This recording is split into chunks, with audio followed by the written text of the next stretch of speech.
السلام عليكم. السلام عليكم. عليكم السلام، حياك الله أخ هادي. خدمتكم، تفضلوا. حياك الله، أنا صديق معكم موالي من مصر وأحببنا نسلم عليكم. حياكم الله، اهلا وسهلا. حياك خدمتكم الله، مولاي. ورمضان كريم علي. حياك الله. رمضان كريم عليكم مولاي، تقبل طاعاتكم ان شاء الله. آمين آمين. والله كنت أحببت أقرأ عليك آية من القرآن الكريم، وجدتك أونلاين، أحببت أقرأ عليك آية من القرآن تزيد البيت بركة. جزاك الله خيرا، أعوذ احسنتم بالله كثيرا. من اي بلد انتم؟ نحن من مصر. من مصر، حياكم الله وبياكم، تفضلوا. أنتم من العراق. نعم، انا من العراق وبخدمتكم. بلد الكرم والحضارة والأصالة. الله يحفظكم. انتم من مصر مولاي؟ نعم من مصر. الله يحفظكم. الله، انتم ايضا بلد الحضاره، مصر. عندنا ابو الهول. العلويه. عندكم ابو الله الهول. يحفظكم. حياك الله. اقرا عليك الايه يا شيخ هادي. تفضلوا تفضلوا. اعوذ بالله من الشيطان الرجيم. يا ايها النبي قل لازواجك ان كنتن تردن الحياه الدنيا وزينتها فتعالين أمتعكن وأسرحكن سراحا جميلا. يعني يا محمد قل للعائشة وحفصة وزوجتها لو انتوا عايزين الحياة الدنيا فتعالوا أمتعكن وأسرحكن. يعني ايه أسرحكن؟ أطلقكن طلاقا جميلا لا شماتة فيه ولا شيء، ويتزوجوا بعد النبي ويفعل، لكن رفضوا ذلك ووافقوا أن يعيشوا على الحالة اللي النبي صلى الله عليه وآله وسلم كان عليها من شدة الفقر، أو إن كان النبي السيدة عائشة رضي الله عنها تقول الهلال ثم الهلال ثم الهلال 3 أهلة ولا يوقد في بيت النبي نار، يعني ما فيش شيء يطهى. طب كنتوا كيف تعيشون؟ تقول كنا نعيش على الأسودين، التمر والماء. فبالله عليك اللي عاشوا وصبروا واختارهم الله لزوجات نبي أن يكونوا زوجات لنبي، يصلح أن نطعن فيهن؟ مولاي العزيز حفظكم الله وكم، الطعن في عرض النبي هذا متفق عند الشيعة، إلا نادرا من يقول. لا أقصد الطعن في العرض. أنا أعرف أن أبناء المتعة الشيرازية الزنادقة فقط اللي بيطعنوا دلوقتي في العرض صراحة. لا أقصد العرض، أنا أقصد الدين. إذا سمحت لي مولاي العزيز. حياك الله يا شيخ هادي، تفضل يا شيخ هادي. حياك الله. إذا سمحت لي. حياك الله. أنا خادمكم. حياك الله، خادم رامي عيسى. حياك الله. بدون ألفاظ وبدون ذكر لا أشخاص. ما أنت قلت الشيعة قاطبة لا يطعنون في عرض النبي، فأنا أقول لك هم أبناء متعة زنادقة اللي بيطعنوا في عرض النبي، أما الشيعة لا يطعنون. أنا بقول لك عشرازية بس. إذا سمحت لي عزيزي، الله يحفظكم، إذا سمحت لي بدون ألفاظ. يبقى إذا وأنت بدون تقية، وأنت بدون تقية يا شيخ هذا، الله يكرمك. تفضل عزيزي، بدون ألفاظ. ماشي، وأنت بدون تقية برضه علشان يبقى الأمور ماشية تمام. دلوقتي ما حكم من يطعن في دين عائشة؟ حكم من يطعن في دين عائشة. عزيزي اسمعنا مولاي العزيز، إذا اسمعني. حياك. الآن أنت قلت أريد أن أقرأ آية من القرآن الكريم. نعم. جيد. نعم.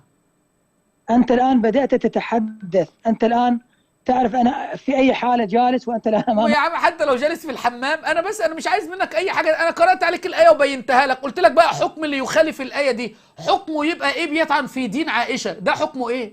شيخ هادي. عزيزي بس اسمعني مولاي العزيز، مولاي العزيز، أنت الآن تقرأ قرآن وتريد أن تفسر وأمامك مصادر وتريد. لا يا عم، هو إيدي فاضية اهوت. مصادر إيه؟ الآية مش محتاجة مصادر. يا أيها النبي قل لأزواجك إن كنتن تريدن الحياة الدنيا وزينتها فتعالين أمتعكن وأسرحكن سراحا جميلا، ولكن لم يطلقوا. ما رأيك إذا أخرج لك آيات أخرى وتفسرها أنت؟ هات لا أريد أن أتحدث. هات اعطيني.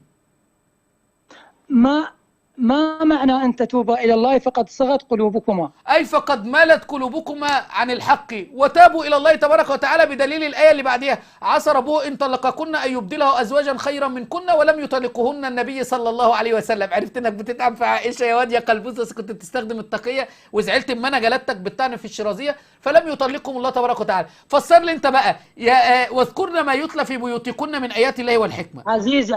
عزيزي، هو ليس في سرعة الكلام ولا في ارتفاع الصوت. أنا الآن كنت في عمل والآن أتيت. لا انا ماليش دعوه بقى، انت قلت لي فسر لي ايه وفسرتها لك، انت قصدك ان هي ملت قلوبهما اي كفروا بالله تبارك وتعالى، صغت قلوبهما اي كفروا عندك، صح؟ اسمعني مولاي العزيز، مولاي اسمعني، الله يحفظك.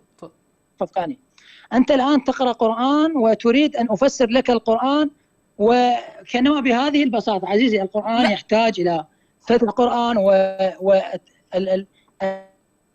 الآية واضحة ثم تعطي.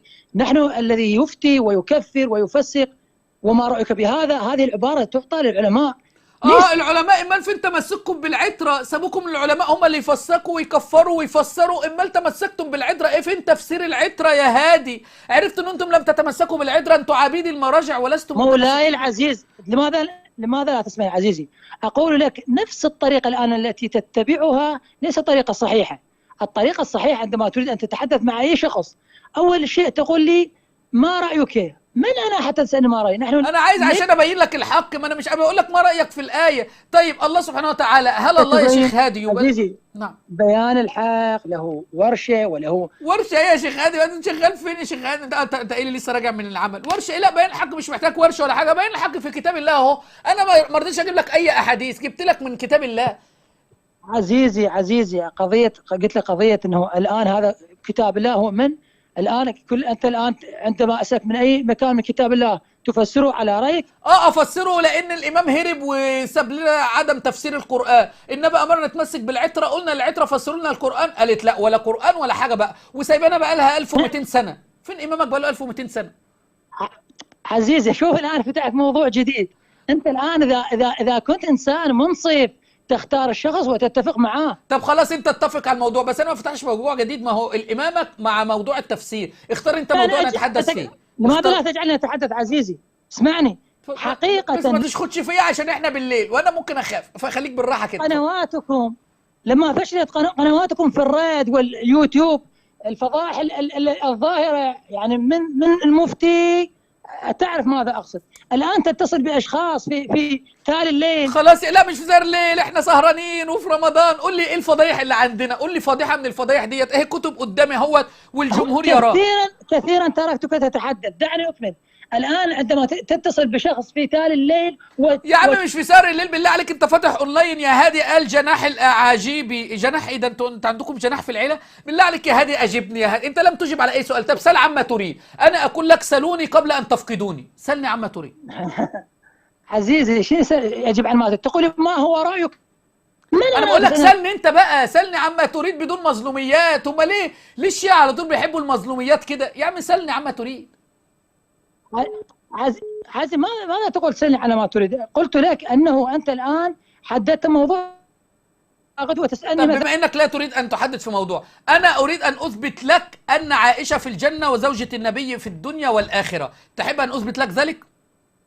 عزيزي أنا عندما أتحدث اجعل أصل الموضوع. اسمعني، إذا أردت أنت الآن، أنا لعله إذا كنت جريء عندما تنشر هذه التسجيل لا تقطعه، انشره بتمامه. لا هذه استغفر الله، انا برضه لازم ابين لك حاجه عشان ما اكونش كذاب. جزاك الله خير. طب انا لازم ابين لك حاجه الاول، ابين لك حاجه. اسمعني واعطيك نجار. انت الان والله في بث مباشر اصلا بنصف دقيقه. انت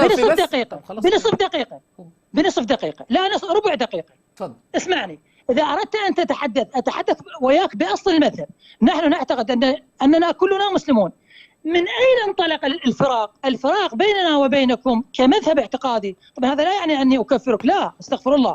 الفراق إذا أردت أن تتحدث انطلق من نقطة الفراق. نقطة الفراق هي الإمامة. أصل خلافنا معكم مع علي عليه السلام. طيب جميل يا عم، خلاص عدت الربع دقيقة، جميل. أنا معاك في الإمامة. أنا سأثبت لك أن الإمامة التي تعتقد بها أول من قال بها هو سيدكم عبد الله بن سبأ اليهودي، وأول من قال بفرض إمامة علي رضي الله عنه هو عبد الله بن سبأ اليهودي، كما في كتاب الفرق النوابختي وكما في كتاب الكشي، في كتاب رجال الكشي. وسأثبت لك، أتحداك تثبت لي إمامة علي بآية محكمة واضحة أو بحديث واضح بين جلي. تفضل. تكلم. هذه شخصية وهمية عبد الله. لا والله اثبتت من قبل ان عبد الله بن سبأ اليهودي ليس شخصية وهمية، وعبد الله بن سبأ اليهودي اثبته علماء باسانيد صحيحة. ان يرجع والمتأخر ان يلحق. قال هذا علي مولاه، قلتم نعم هو مولاه، يقول صديقي علي صديقي. ليه؟ لان عندك الشريف الراضي في رسائل المرتضى قال ان هذا نص خفي، وعندك النور الطبرسي في فصل الخطاب قال ان هذا نص خفي، وانت دلوقتي عندك الشريف المرتضى في المجلد السادس صفحه 364 في عقائد الاماميه قال ان الاماميه هم الذاهبون الى النص الجلي على الامام. تعرف تجيب لي نص جلي؟ لان مولاه المولى دي من الصاحب والسيد والمنعم والخادم والعبد، فلها اكثر من 10 معاني. تستطيع يا جناح، يا هادئ الجناح، تستطيع ان تثبت لي بنص جلي امامه علي؟ حقيقه ما جاي اسمعك. يبقى السرعه لا تفيد ايها العزيز. قل يبقى انت اسمعني بالله وخليك ريلاكس كده. انتم ذهبتم الى النص الجلي، فكيف تاتي بكلمه تحتمل اكثر من 10 معاني على الامامه؟ انا معي الان كتاب نهج البلاغه، اين ذكر علي رضي الله عنه في نهج البلاغه انه قال انه امام بدليل حديث الغدير؟ تفضل. عزيز اسمعني. لا حديث الغدير يقطع بان المراد هو الولايه. دليل الكلام المشترك، اسمعني، الكلام المشترك والكلام المجاز هذا بالقرائن يرجع الى معنى واحد. اذا كانت هناك قرائن قطعيه، الرسول في ذلك الحرب مفترق الطرق، من كان متقدما فليرجع. يا عم انت قلت دلوقتي لا من كان متقدما ليه يا عم بتكذبوا؟ ده الحج كان انتهى. لو كان اصلي كان قالوا النبي صلى الله عليه وسلم في يوم عرفه يوم اجتماع الحجيج، لكن غدير خم ده مكان يبعد عن مكه اكثر من 200 كيلو، يعني اهل الطائف ما سمعوش، يعني اهل مكه ما سمعوش، واللي جاي من عند اليمن ما سمعوش. كان مع النبي صلى الله عليه واله اهل المدينه فقط، للخلاف الذي حدث بين بريده وبين علي رضي الله عنه، فاراد النبي صلى الله عليه وسلم ان يفصل في هذا الخلاف. مش عايز حديث الغدير ناصع وكالشمس. ايه هو حديث الغدير؟ الكلام واضح. قول لي النبي قال ايش؟ حاول ان تبدا. النبي قال ايش؟ وابدا بالاصول.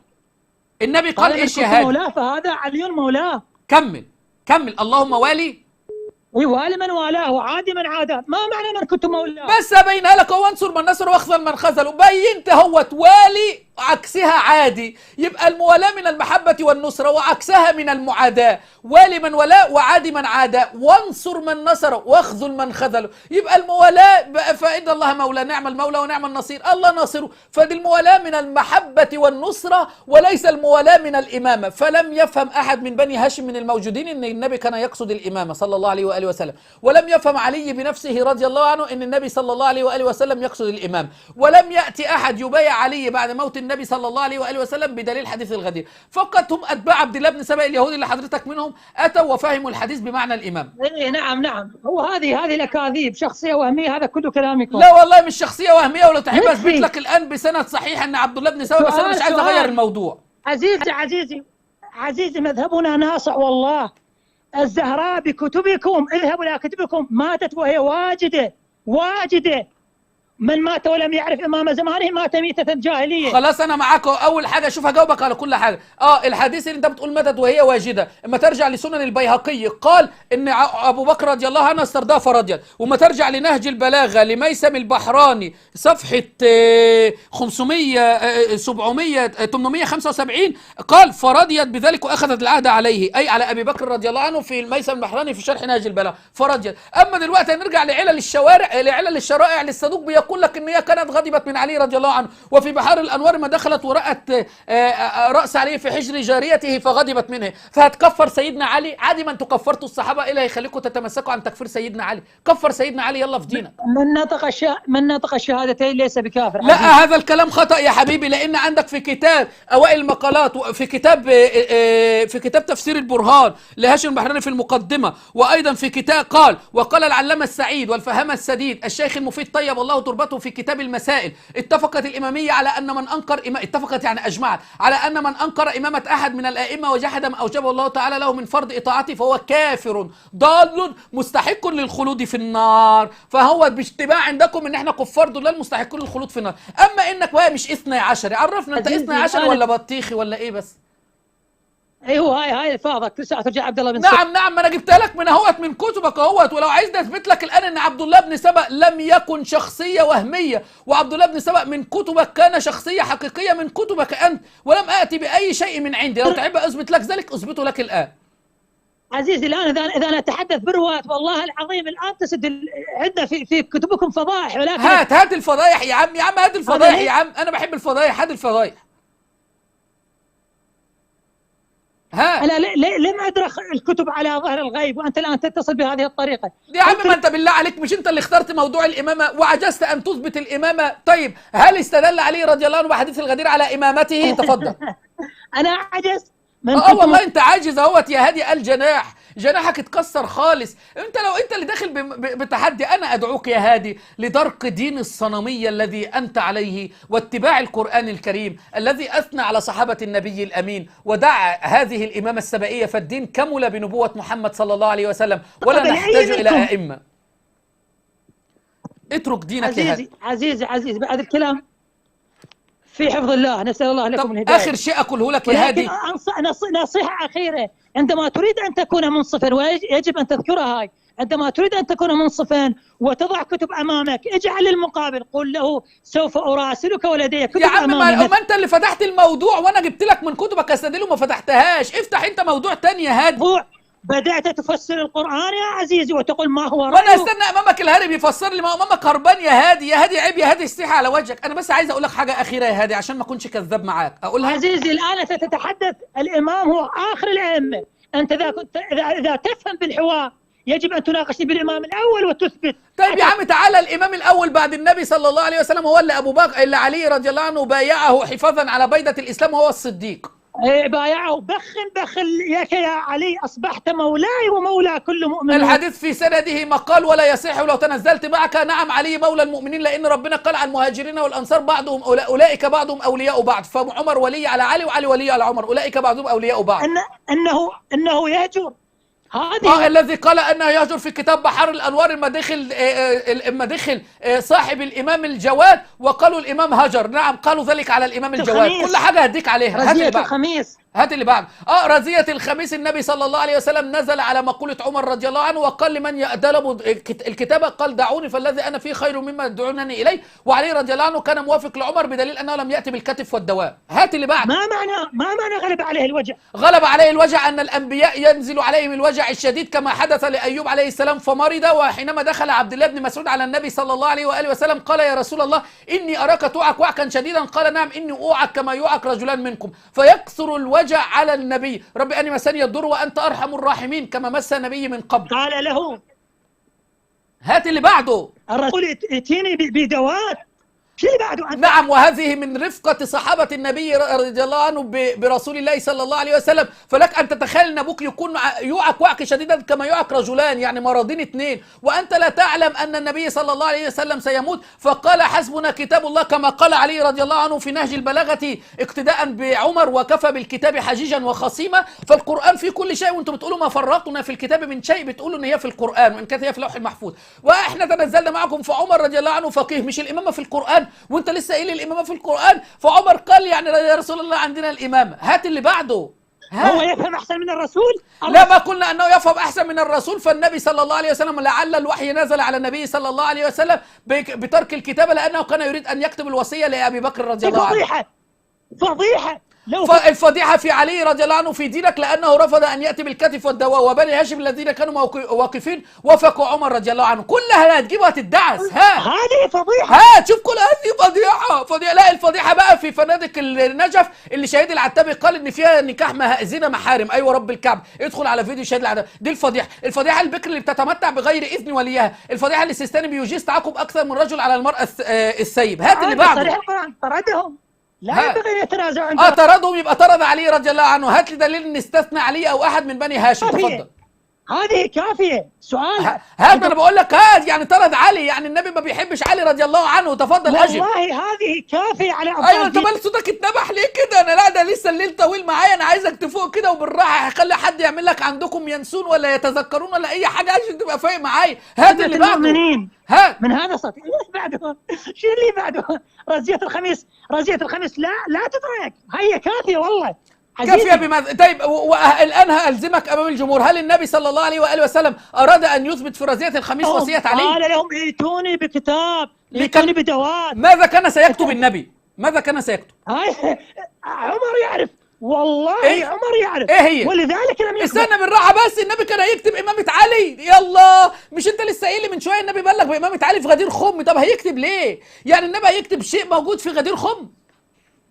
لا، تاكيدات وليس في غدير خم. عفوا، هو في حديث الدار، روايات كثيرة. أنت هات حديث الدار ايش؟ حديث الدار ايش؟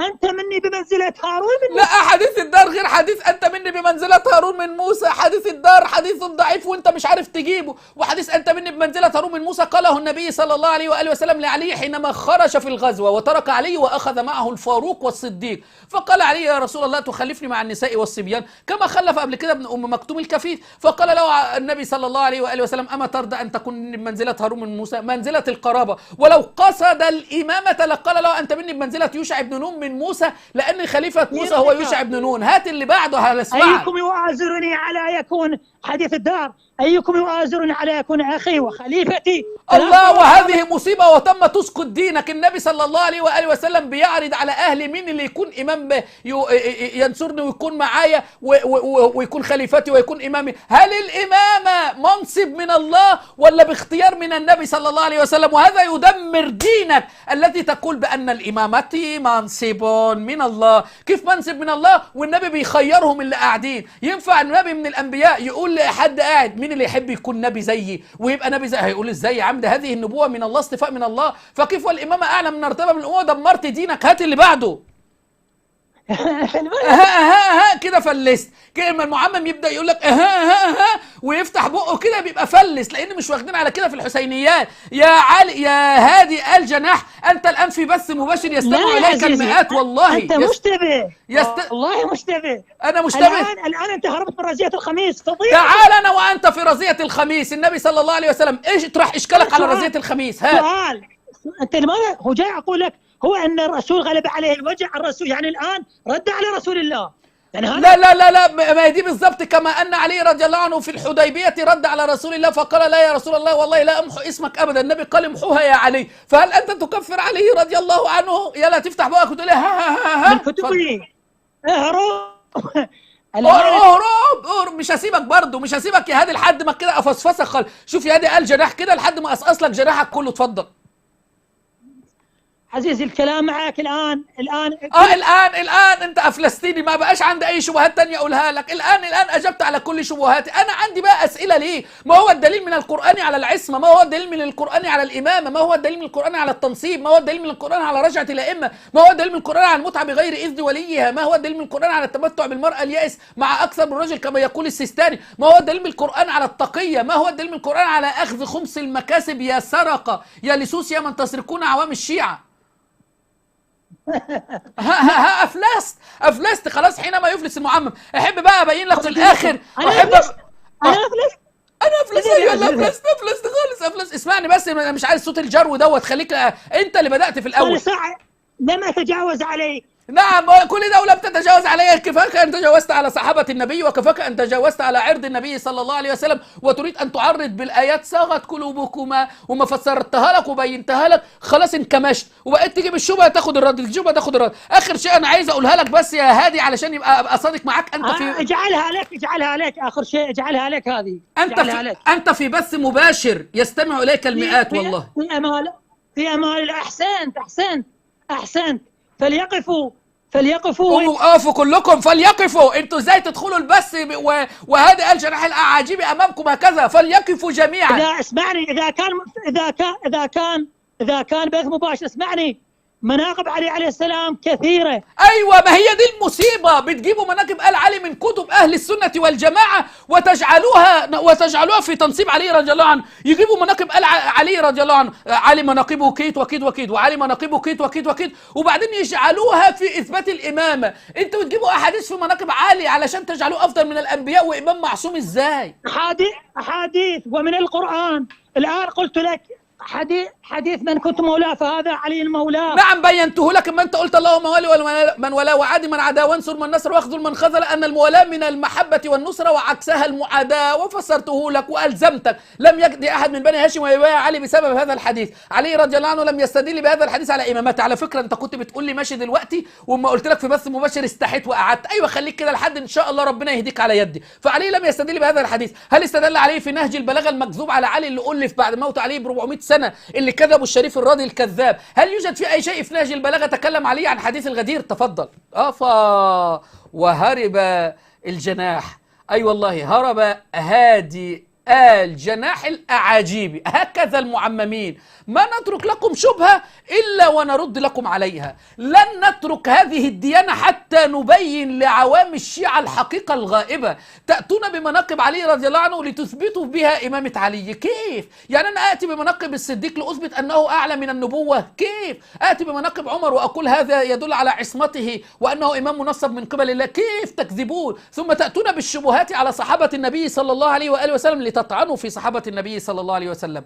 يا هادي، نصيحة لك، دع هذا الدين فإنه دين مختلق من صنع البشر. أنا أعلم إنك مش هتنام الليلة دي وهتفكر إزاي أنا كنت في بث مباشر مع هذا المسلم ولم أستطع أن أجيبه على هذه الأسئلة، بل هو اللي كان يجيبني على كل أسئلتي.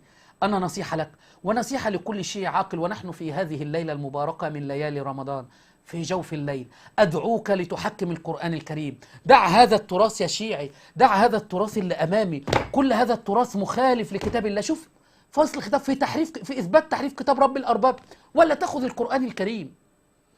كان معكم شيخ الشيعة المسمى بهادي الجناح الأعاجبي. أيها الحبيب، عشان تدعمنا والقناة ما تقفش، سوي إعجاب وشارك الفيديو في أكثر من جروب، ولا تنسى تفعيل الجرس كي يصلك كل ما هو جديد.